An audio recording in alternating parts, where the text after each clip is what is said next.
पृथ्वीराज चौहान तृतीय। पृथ्वीराज चौहान तृतीय का जन्म 1166 ईस्वी में अनहिनल पाटन गुजरात में हुआ था। विग्रहराज चौहान के उत्तराधिकारी सोमेश्वर चौहान के पुत्र पृथ्वीराज तृतीय सबसे शौर्यवान शासक हुए, जिन्हें इतिहास में हिंदू सम्राट, राय पिथौरा व दलपंगुल यानी विश्व विजेता के नाम से जाना जाता है। इतिहास में जोधपुर के गजसिंह को दलथंभन के नाम से जाना जाता है। इनकी माता का नाम कर्पूरी देवी था। इनके भाई का नाम हरिराज था। पृथ्वीराज की बहन प्रथा देवी का विवाह चित्तौड़ के रावल समर सिंह के साथ होना पाया जाता है। जब पृथ्वीराज 11 वर्ष के थे तो इनकी माता कर्पूरी देवी ने इनकी शासन प्रबंधन में सहायता की। सोमेश्वर चौहान के सेनापति भुवनपाल, जो कर्पूरी देवी का रिश्तेदार था, उन्होंने पृथ्वीराज के राजकार्य में बहुत सहायता की। इनके प्रारंभिक सहयोगी मुख्यमंत्री कदम्बवास या कैमास या केमवास थे। कैमास अहिरावती जागीर का दहिया राजपूत वे एक विद्वान थे। इसने जिनपति सूरी के शास्त्रार्थ की अध्यक्षता की थी। कैमास ने ही 1154 ईस्वी में नागौर किले की स्थापना करवाई थी। इस किले को यूनेस्को ने अवार्ड ऑफ एक्सीलेंस से सम्मानित किया है। नागार्जुन का दमन। नागार्जुन विग्रहराज चतुर्थ या बिसलदेव का पुत्र व पृथ्वीराज चौहान का चचेरा भाई था। यह स्वयं दिल्ली का शासक बनना चाहता था, इसलिए उसने बगावत करते हुए गुड़पुर दुर्ग गुड़गांव पर कब्जा कर लिया। इस युद्ध में नागार्जुन का चाचा अमरगांगेय भी था। सेनापति कैमास व भुवनमल के साथ पृथ्वीराज चौहान ने नागार्जुन का सामना किया। 1178 ईस्वी में हुए इस युद्ध में पृथ्वीराज तोमर का चाचा अपारगम्य भी नागार्जुन के साथ में था। इस युद्ध में नागार्जुन भाग गया, परंतु उसके सेनापति देवभट्ट व गुणभट्ट मारे गए। गुड़गांव पर पुनः पृथ्वीराज का अधिकार हो गया। इस युद्ध में नागार्जुन की माता देसल देवी भी उसके साथ थी। देसल देवी दिल्ली के राजा मदनपाल तोमर की पुत्री थी। पृथ्वीराज ने नागार्जुन के परिवार को बंदी बना लिया था। भंडानकों का दमन। 1182 में भंडानक सतलज प्रदेश से आई हुई एक जाति थी। यह जाति गुड़गांव व हिसार के आसपास थी तथा धीरे धीरे मथुरा, अलवर व भरतपुर तक आ गई थी। पृथ्वीराज ने भंडानकों को पूर्णतः परास्त कर दिया। इसका उल्लेख जिनपति सूरी ने भी किया है। इनको पहले विग्रहराज चतुर्थ भी हरा चुके थे। महोबा विजय। महोबा का युद्ध 1182 में पृथ्वीराज चौहान और परमरदी देव चंदेल के मध्य हुआ। इस युद्ध में परमरदी देव के साथ उसके वीर सेनापति आल्हा व ऊदल थे। इस युद्ध का मुख्य कारण साम्राज्य विस्तार था। जब पृथ्वीराज चौहान ने महोबा पर आक्रमण किया, तब वहां की राजनैतिक स्थिति सही नहीं थी। परमरदी देव के सेनापति आल्हा व ऊदल भी उससे नाराज होकर जयचंद गढ़वाल के पास चले गए थे। इधर पृथ्वीराज चौहान की सेना ने चंदेल राजा के क्षेत्र में अपना डेरा डाल दिया था। परमरदी देव ने घबराकर आल्हा व ऊदल को निमंत्रण भेजा। आल्हा व ऊदल अपनी मां के कहने पर अपनी मातृभूमि की रक्षा के लिए वापस आ गए। इस युद्ध में जयचंद गढ़वाल ने भी पृथ्वीराज के खिलाफ अपनी सेना भेजी थी। इस युद्ध को तुल्लुम का युद्ध भी कहते हैं। इस युद्ध में अंततः पृथ्वीराज चौहान की विजय हुई। इस विजय ने पृथ्वीराज को एक महान विजेता की श्रेणी में खड़ा कर दिया। इस युद्ध में पृथ्वीराज चौहान का प्यारा हाथी आदिभयंकर मारा गया था।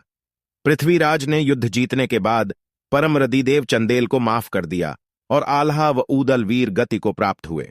लेकिन कुछ इतिहासकारों ने आल्हा व ऊदल को इस युद्ध के बाद संन्यास ग्रहण करने की भी पुष्टि की है।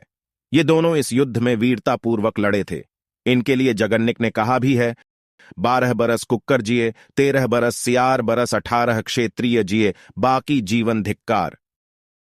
नागौर विजय। गुजरात के चालुक्य भीमदेव द्वितीय ने ही सबसे पहले भारत में मोहम्मद गौरी को हराया था। भीमदेव का ध्यान दिल्ली पर भी था। वह पृथ्वीराज के पिता सोमेश्वर की हत्या की थी। भीमदेव नागौर पर अधिकार करने के लिए रवाना हुआ। इधर पृथ्वीराज भी नागौर की ओर रवाना हुआ। नागौर किले पर पृथ्वीराज का अधिकार था। इस पर भीमदेव के पुत्र जगदेव ने अधिकार कर लिया। नागौर किले के बाहर पृथ्वीराज व जगदेव के मध्य युद्ध हुआ। जगदेव की सेना पृथ्वीराज से हार गई। जगदेव के सेनापति मुकुट राय ने पृथ्वीराज से संधि वार्ता की। चौहान व चालुक्यों के मध्य संधि हो गई। नागौर किला वापस पृथ्वीराज के अधिकार में आ गया। चौहानों की इस संधि से लंबे समय से चला आ रहा चौहान चालुक्य संघर्ष समाप्त हो गया। पृथ्वीराज चाहता तो जगदेव की हत्या करके अपने पिता सोमेश्वर की हत्या का बदला ले सकता था, लेकिन पृथ्वीराज ने ऐसा नहीं किया। वह मैत्री संबंधों की एक नींव रखी। पृथ्वीराज रासौ के अनुसार पृथ्वीराज के चाचा कान्हड़ देव ने गुजरात के चालुक्य शासक भीमदेव द्वितीय के चाचा के 7 पुत्रों को मार दिया था। इस कारण भीमदेव ने नागौर पर आक्रमण कर सोमेश्वर चौहान की हत्या कर दी थी। पृथ्वीराज ने अपने पिता का बदला लेने के लिए नागौर पर आक्रमण किया था, लेकिन यह कारण सही नहीं है। सोमेश्वर चौहान अपनी मौत मरा था। वह भीमदेव की मृत्यु 1241 में हुई थी। कुछ इतिहासकार भीमदेव व पृथ्वीराज के मध्य विवाद का कारण यह भी बताते हैं कि भीमदेव आभू परमार राजकुमारी इच्छिनी से विवाह करना चाहता था, लेकिन पृथ्वीराज ने इच्छिनी से विवाह कर लिया। लेकिन दोनों के मध्य विवाद का कारण आपसी सीमाओं का मिलना था। चौहान गढ़वाल संघर्ष। पृथ्वीराज चौहान की लगातार नागो भंडानकों व चंदेलों पर विजय से कन्नौज शासक जयचंद गढ़वाल पृथ्वीराज से जलने लगा था। किसी तरह वह भी दिल्ली का शासक बनना चाहता था। दोनों के मध्य विवाद का एक कारण दोनों की सीमाओं का मिलना भी था, लेकिन पृथ्वीराज रासौ के अनुसार पृथ्वीराज चौहान व जयचंद गढ़वाल के मध्य विवाद का कारण जयचंद गढ़वाल की पुत्री संयोगिता को बताया है। संयोगिता का नाम सुरजन चरित में कांतिमती मिलता है। इसके अलावा इतिहास में तिलोत्तमा, संयुक्ता ये नाम भी मिलते हैं। तिलोत्तमा नाम जयानक के पृथ्वीराज विजय नामक महाकाव्य में मिलता है। पृथ्वीराज चौहान व संयोगिता। पृथ्वीराज चौहान ने संयोगिता की सुंदरता के किस्से सुन रखे थे। जयचंद गढ़वाल की पुत्री संयोगिता ने भी पृथ्वीराज की वीरता के किस्से सुन रखे थे। एक बार दिल्ली से पन्नाराय नाम का एक चितेरा कन्नौज आया, जिसने संयोगिता को पृथ्वीराज चौहान का चित्र दिखाया और उसकी वीरता का बरखान किया। संयोगिता पृथ्वीराज से प्रेम करने लगी थी। कुछ समय बाद जयचंद गढ़वाल ने राजसूय यज्ञ का आयोजन करवाया। वह संयोगिता का स्वयंवर भी रखा।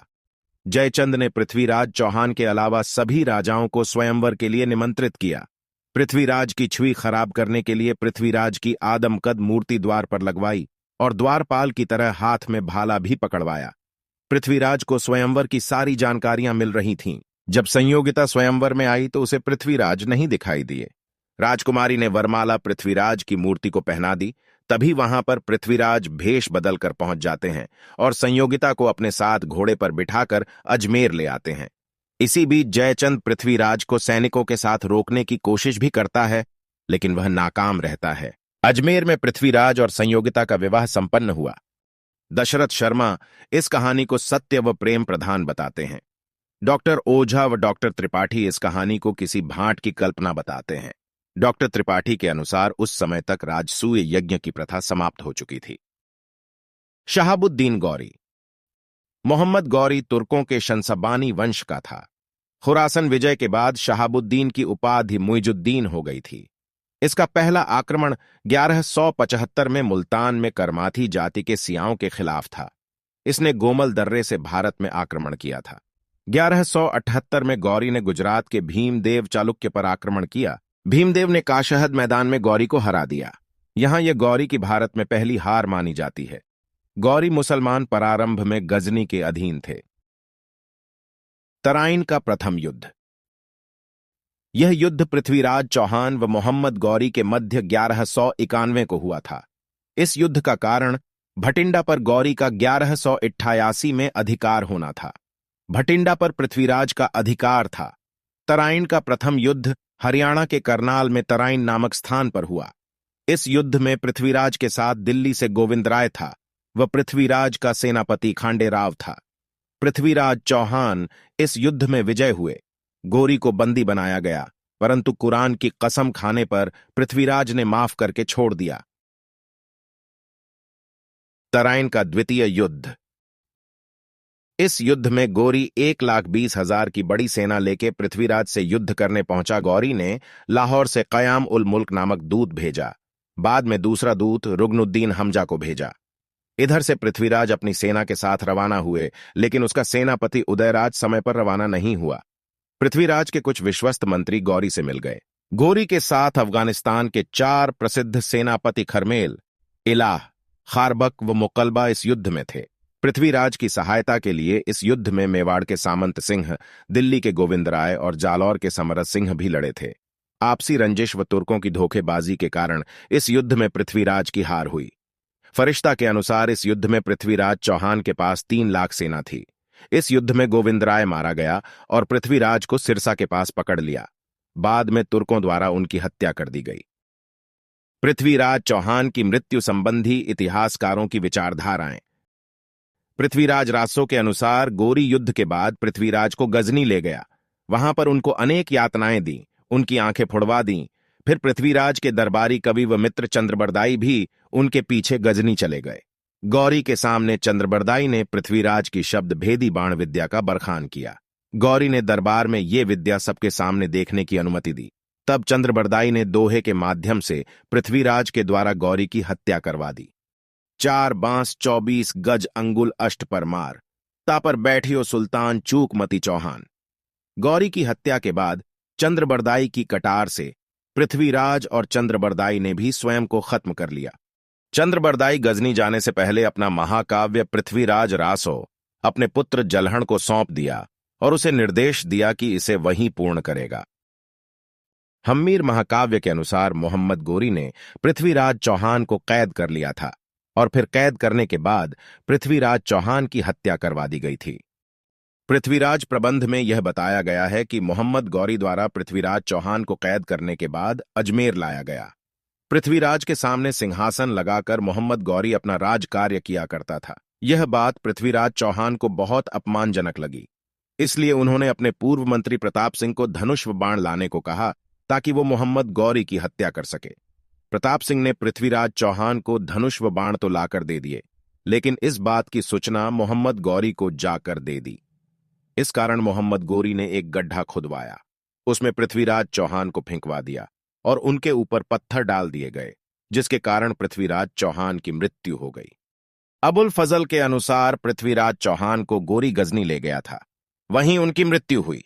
हसन निजामी, जिनके द्वारा ताज उल मासिर लिखा गया है, हसन निजामी और यूफी दोनों ही हमें यह बताते हैं कि मोहम्मद गौरी ने पृथ्वीराज चौहान को कैद कर लिया था। मिन्हाज के अनुसार पृथ्वीराज चौहान की हत्या युद्ध के दौरान ही कर दी गई थी। संस्कृत ग्रंथ किसला विधिविद्ध वंसा के अनुसार पृथ्वीराज ने गोरी की अधीनता स्वीकार कर ली और बाद में अजमेर में ही शासन किया था। पृथ्वीराज के सिक्कों पर श्री मोहम्मद साम लिखा होना भी एक प्रमाण है। पृथ्वीराज की मृत्यु के बाद गोरी ने पृथ्वीराज के पुत्र गोविंदराज को अजमेर का शासक बनाया।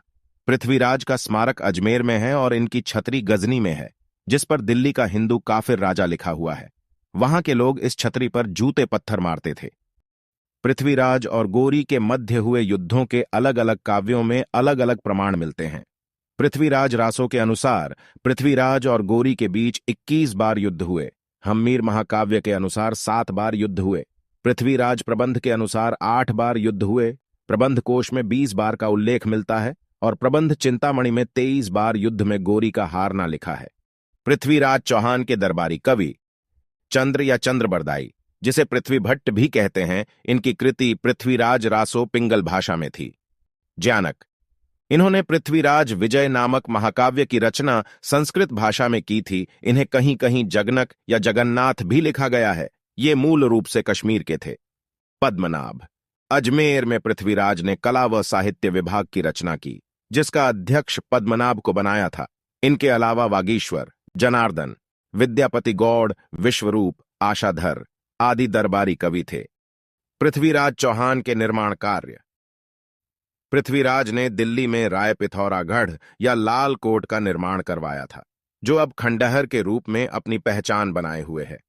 पृथ्वीराज ने बीसलपुर के किनारे महादेव का मंदिर बनवाया था और अजमेर में अनेक महलों का निर्माण भी करवाया था। पृथ्वीराज चौहान की मृत्यु के बाद अजमेर व दिल्ली पर मोहम्मद गौरी का अधिकार हो गया। गोविंदराज ने मुसलमानों की अधीनता स्वीकार कर ली, जो पृथ्वीराज चौहान के छोटे भाई हरिराज को सही नहीं लगी और गोविंदराज को अजमेर से भगा दिया और अजमेर का शासन अपने हाथों में ले लिया। गोविंदराज अजमेर से रणथंभौर चला गया। चौहानों की रणथंभौर शाखा की स्थापना की। हम्मीर चौहान इसी के वंश में हुए थे। बूंदी तथा कोटा के चौहान राज्य भी इसी गोविंदराज के वंशजों ने स्थापित किए। 1194-95 को ऐबक ने अजमेर पर आक्रमण किया।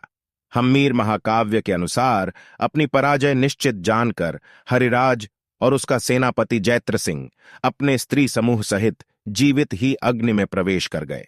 कुतुबुद्दीन ऐबक ने हरिराज की मृत्यु के बाद अजमेर गोविंदराज को न सौंपकर प्रत्यक्ष रूप से मुस्लिम शासन के अधीन ले लिया। ऐबक ने बाद में 2 मस्जिदें बनवाई, एक कुव्वत उल इस्लाम जो दिल्ली की पहली मस्जिद थी, दूसरी 1196 में अजमेर में संस्कृत पाठशाला को तोड़कर 2.5 दिन का झोंपड़ा बनवाया, जिसका निर्माण 1200 ईस्वी में पूर्ण हुआ। तराइन के दूसरे युद्ध के बाद संयोगिता का क्या हुआ, इस बात के कोई स्पष्ट प्रमाण नहीं मिलते हैं। कई इतिहासकारों के अनुसार संयोगिता ने अपने राज्य की औरतों के साथ जौहर किया था। चंदावर का युद्ध 1194 ईस्वी में मोहम्मद गोरी ने कन्नौज व बनारस के शासक जयचंद घाड़वाल को हराया और अपना गवर्नर कुतुबुद्दीन ऐबक को बनाकर खुद गजनी लौट गया। गोरी की मृत्यु 1206 में सिंधु नदी के किनारे दमयक नामक स्थान पर हुई। पृथ्वीराज रासो में गोरी की मृत्यु का कारण पृथ्वीराज को बताया है। कुछ इतिहासकार इसका श्रेय खोखर विद्रोहियों को देते हैं। मोहम्मद गोरी को गजनी में दफनाया गया था। ख्वाजा मुइनुद्दीन चिश्ती मोहम्मद गोरी के साथ भारत आए थे और अजमेर में चिश्ती संप्रदाय की स्थापना की। इन्हें सुल्तान अल हिंद की उपाधि गोरी ने दी थी। पृथ्वीराज चौहान को दशरथ शर्मा ने सुयोग्य व रहस्यमयी शासक कहा है। पृथ्वीराज रासो और सिरोही के राजपुरोहित की पुस्तक की नंद में पृथ्वीराज के खास विवाहों का उल्लेख है। देवड़ा चौहानों के बहुआ की पुस्तक में 16 रानियों का उल्लेख है। पृथ्वीराज के बलभद्र और भरत नाम के 2 पुत्र थे और बहुआ की पुस्तक के अनुसार रयण सिंह, सामंत सिंह, बलभद्र व भरत इन 4 पुत्रों का होना पाया जाता है। शब्दभेदी बाण विद्या पृथ्वीराज चौहान ने शब्दभेदी बाण विद्या मगध में भील गुरु निषाद से प्राप्त की थी।